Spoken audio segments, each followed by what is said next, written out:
வணக்கம். ஜோதிட நண்பர்களுக்கும் மற்றும் என்னுடைய சொந்த பந்தங்கள் அனைவருக்கும், ஜோதிட ஆர்வலர்களுக்கும் இனிய காலை வணக்கம். நம்ம இன்னைக்கு பார்க்க இருக்கக்கூடிய டாபிக் பார்த்தீங்கன்னா, வேதகன் என்றால் யார், வேதகன் என்பவனுடைய வேலை என்ன, நவகிரகத்தில் மெயினாக ராகு கேது தவிர இவங்க இருக்கிற மீதி 7 கிரகத்தோட ஒரு விளையாட்டு, உள் அரங்கு விளையாட்டு விளையாடுவாங்க. ஒரு கிரகம் இருக்குன்னா அந்த கிரகத்துக்கு எதிர் கிரக திசை வரக்கூடாது. மேசத்தில் சூரிய பகவான் உச்சமாவார். அந்த சூரிய பகவான் அப்படியே நேர் வீட்டில், ஆப்போசிட் வீட்டில் 7ஆம் வீட்டில் தன்னுடைய பலனை முழுமையாக இழப்பார். துலாம் வீட்டில், சரிங்களா? அப்படி இருக்கும் பட்சத்தில் மேச ராசியில் சூரியன் உச்சமாகும் பரணி நட்சத்திரத்தில். அந்த பரணி நட்சத்திரத்துக்கு அதிபதி சுக்கிரன் கெடணும். லக்கணத்துக்கு 6லையோ, லக்கணத்துக்கு 8லையோ, லக்கணத்துக்கு 12லையோ மறைஞ்சிட்டா அது மிகப்பெரிய ராஜயோகத்தை கொடுத்துரும். அதுவே அந்த சுக்கிரன் மறையலை, லக்கணத்துக்கு 2லையோ, லக்கணத்துக்கு 4லையோ, லக்கணத்துக்கு 7லையோ, அல்லது லக்கணத்துக்கு 9லையோ, இல்லை லக்கணத்துக்கு 11லையோ இருந்துட்டா அந்த ஜாதகன் பெண்களால் அவமானப்படுவான். அவனுக்கு ஜாதக ஒரு ஆணாக இருந்தால் ஒரு ஆண்தன்மை இருக்காது. பெண்களிடமும் ஆசபாசம் பேச மாட்டான். பெற்ற தாயிட்டையும் சரி, கூட பிறந்த சகோதரிகிட்டையும் சரி எந்த ஒரு ஆசபாசமும் காட்ட மாட்டான், பேச மாட்டான். இன்னொன்று, அவன் கையில் சுக்கிரன்னா கையில் பிளங்கக்கூடிய பணம், கையில் பணமும் இருக்காது, 10 ரூபா காசு கூட இருக்காது.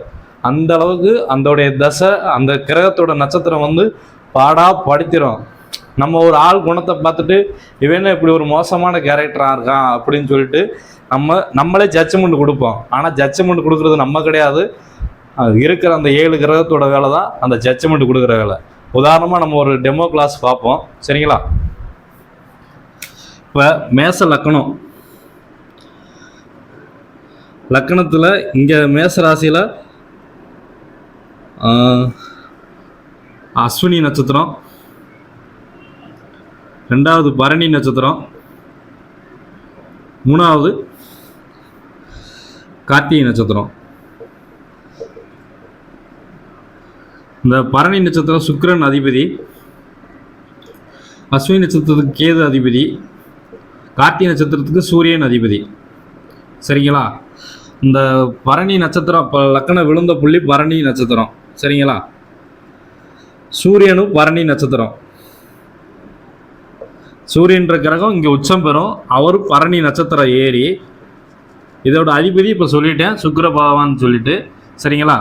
இந்த பரணி நட்சத்திரம் இந்த சுக்கிரன்ற அந்த நட்சத்திரம் போய், இந்த சுக்கிரன்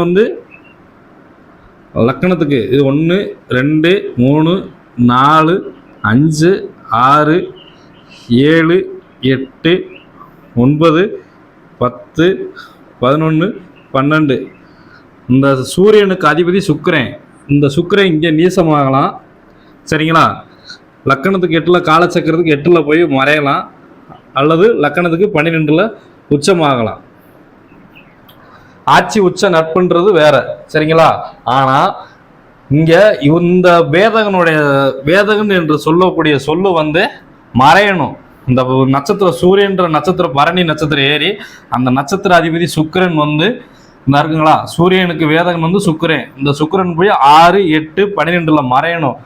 6 8 12ல் மறைஞ்சிட்டா மிகப்பெரிய ராஜயோகம்.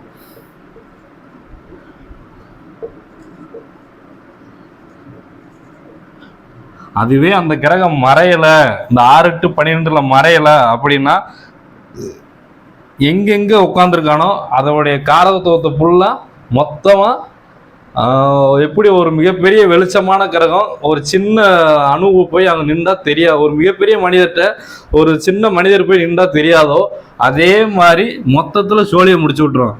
இங்கே போய் சுக்கிரன் இருந்தா லக்கணத்துக்கு 2ல் நின்னா வருமானம் நினைப்போம், ஆனால் வருமானத்தை கொடுக்காது. சூரிய திசையில் ஆளை காலி பண்ணிடும், வருமானம் கொடுக்காம கடன் வாங்க வைக்கும். இங்கே லக்கணத்துக்கு 3ல் நின்னா இளைய சகோதரனுடையோ இல்லை எடுத்து வைக்கிற முயற்சியோ எந்த ஒரு செயலுமே தொட்டது தொடங்காது. லக்கணத்துக்கு 4ல் சுக்கிரன் இருந்தால் இருக்கிற சொத்து பத்து உள்ள சூரிய திசையில் அடிச்சுட்டு போயிடும். லக்கணத்துக்கு 5ல் இருந்தால் குலதெய்வ அருளோ இல்லை தாத்தா பாட்டை முப்பாட்டை சம்பாதிச்சு வச்ச பேர் அத்தனையும் காலி செஞ்சிருவாப்புல அந்த ஜாதகன். அதுவே லக்கணத்துக்கு 7ல் இருந்தால் கூட இருந்த நண்பர்களே துரோகம் செய்வாங்க, கட்டிய மனைவி துரோகம் செய்வாங்க, இல்லை கட்டிய மனைவியே இவருக்கு மரணத்தை ஒப்பான கண்டத்தை கொடுக்கலாம். ஏன்னா மேச ராசிக்கு மேச லக்கணத்துக்கு பாதகாதிபதி மாரகாதிபதி இவங்க அப்படின்னு இருக்கிறப்ப தன் மனைவி மூலமாக தான் இவங்க கடணும். இன்னொன்று லக்கணத்துக்கு 9ல் இருந்தால் அவங்க அப்பா எந்த ஒரு இதுக்குமே சப்போர்ட் பண்ண மாட்டார். கல்யாணம் முடிக்கிறதுக்கு முன்னாடி இருந்தால் சரிங்களா, அந்த ஜாதகன் வந்து அவன் அப்பா 10 கொடுத்து காலேஜுக்கு போயிட்டு வாப்பா ஒரு வண்டி வாங்கணும். இப்போ இருக்க அன்னைக்கு இருக்கிற காலகட்டத்தில் ஒரு சைக்கிளோட வாங்கி கொடுக்க மாட்டாங்க. ஆனால் இன்னைக்கு இருக்கிற காலகட்டத்தில் எந்த இப்போ பைக்கு அது இதுன்னு வாங்கி கொடுக்குறாங்க. அப்படி இருக்கும் பட்சத்தில் சூரிய தசை சுக்கிர பத்தி நான் 9ல் நடந்துக்கு வச்சுன்னா தந்தை மூலமாக கிடைக்கக்கூடிய எந்த ஒரு செல்வாக்கும் பேரு மதிப்பு புகழ் அந்தஸ்து 9ஆம் இடம்ன்றது புகழ் அந்தஸ்து எதுவுமே கிடைக்காது. 10ல் சுக்கிரன் இருந்தால் தொழில் தொட்டதெல்லாம் தொடங்காது. 11ல் இருந்தால் லாபம் கிடைக்காது. ஆனால் இதுவே 6, 8, 12ல் அந்த சுக்கிரன் இருந்தால் மிகப்பெரிய ராஜயோகத்தை கொடுக்கும். சரிங்களா, இது வந்து வேதகன். இதுக்கு நாங்கள் சொல்கிற டாபிக் வந்து வேதகன். ஒரு ஆள் ஜாதகத்துக்கு நடப்பு திசை என்ன திசையோ அந்த திசைக்கு சூரிய திசைன்னா சுக்கிரன் வேதகனாக வருவார், சந்திர திசைனா சூரியன் வேதகனாக வருவார், செவ்வாய் திசைனா புதன் வேதகனாக வருவார், புதன் திசைனா செவ்வாய் வேதகனாக வருவார், குரு திசைனா சூரியன் வேதகனாக வருவார், சுக்கிர திசைனா சனி வேதகனாக வருவார், சனி திசைனா செவ்வாய் வேதகனாக வருவார். சரிங்களா, அடியனுக்கு எனக்கு இருக்கக்கூடியது இப்போ மேச ராசி மேச லக்கணம் சந்திரன். சரிங்களா, இந்த சந்திரன் வாங்கின நட்சத்திரம் கார்த்திகை நட்சத்திரம். சரிங்களா, கார்த்திகை நட்சத்திரம்.